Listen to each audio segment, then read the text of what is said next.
ಕೆಲವು ಸಲ ಏನಾಗಿತ್ತು ಅಂದ್ರೆ ತುಂಬಾ ಮೆಚ್ಕೊಂಡವ್ರನ್ನ, ತುಂಬಾ ಇಷ್ಟಪಟ್ಟವ್ರನ್ನ ಏನೇ ಹೇಳಿ ವರ್ಣಿಸಿದ್ರು ಅದು ಚಿಕ್ಕದಾಗತ್ತೆ. ಹಾಗಾಗಿ ಹಲವಾರು ಜನರು ಎಲ್ರು ಯಾರನ್ನ ತುಂಬಾ ಇಷ್ಟಪಡ್ತೀನಿ ಅವ್ರನ್ನೆಲ್ಲ ಇಲ್ಲಿಟ್ಕೊಂಡಿರ್ತೀನಿ. ಹಾಗಾಗಿ ಅದ್ ಹೆಂಗ್ ಬರುತ್ತೆ? ಏನಿಲ್ಲ, ತಲೆಯಲ್ಲಿ ಬೇರೆ ಏನ್ ಯೋಚನೆ ಮಾಡಲ್ಲ. ಖುಷಿಯಾದ ವಾತಾವರಣ ಇರುತ್ತೆ, ಒಳ್ಳೆ ಜನರು ಇರ್ತಾರೆ ಜೊತೆಗೆ, ನಗ್ನಗ್ತಾ ಇರ್ಬೇಕು, ಸಂತೋಷವಾಗಿರ್ಬೇಕು ಅಷ್ಟೇ. ಯಾರ ಬಗ್ಗೆನೂ ಕೆಟ್ಟ ಚಿಂತನೆ ಮಾಡಬಾರ್ದು. ನಮ್ ಬಗ್ಗೆ ನಾವು ಯೋಚನೆ ಮಾಡ್ಬೇಕು, ನಮ್ ಬಗ್ಗೆ ಯೋಚನೆ ಮಾಡೋರ್ ಬಗ್ಗೆ ನಾವು ಯೋಚನೆ ಮಾಡ್ಬೇಕು ಅಷ್ಟೇ ಸರ್.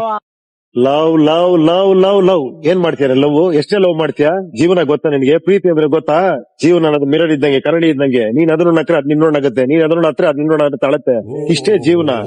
ಅಕಸ್ಮಾತ್ ನನಗೆ ಚೆನ್ನಾಗಿ ಪ್ರೀತಿದೆ ಅನ್ಕೋ, ಆಟೋಮೆಟಿಕ್ ನೀನ್ ನನ್ ಚೆನ್ನಾಗಿ ಪ್ರೀತಿಸಿದೆ. ಅಕಸ್ಮಾತ್ ನನ್ ಪ್ರೀತಿಸಕ್ ಆಗಿ ಏನಾದ್ರು ಪ್ರಾಬ್ಲಮ್ ಆಯ್ತು ಅನ್ಕೋ, ಆಟೋಮೆಟಿಕ್ ನನ್ ಪ್ರೀತಿಗೆ ಡೌನ್ ಆಗ್ಬಿಡುತ್ತೆ, ಕಡಿಮೆ ಆಗ್ಬಿಡುತ್ತೆ. ಇನ್ನೇನಿದೆ ಪ್ರೀತಿಲಿ ಪುಸ್ತಕದ ಬದನೆ. ಇಲ್ಲಮ್ಮ, ನನ್ ಬೆಸ್ಟ್ ಫ್ರೆಂಡ್ ಅಂತೆಲ್ಲ ಇರಲ್ಲಮ್ಮ, ಎಲ್ರು ಫ್ರೆಂಡ್ಸ್ ನನಗೆ. ಆ ರೀತಿ ನಾನು ಎಲ್ರು ತುಂಬಾ ಪ್ರೀತಿಯಿಂದ ಮಾತಾಡ್ತೀನಿ, ಎಲ್ರು ಗೌರವಿಸ್ತೀನಿ. ಸೊ ಹಾಗಾಗಿ ನನಗೆ ಎಲ್ರು ಫ್ರೆಂಡ್ಸ್. ಆ ಇಂಡಸ್ಟ್ರಿಲೂ ಅಷ್ಟೇನೆ, ಎಲ್ರು ಫ್ರೆಂಡ್ಸ್.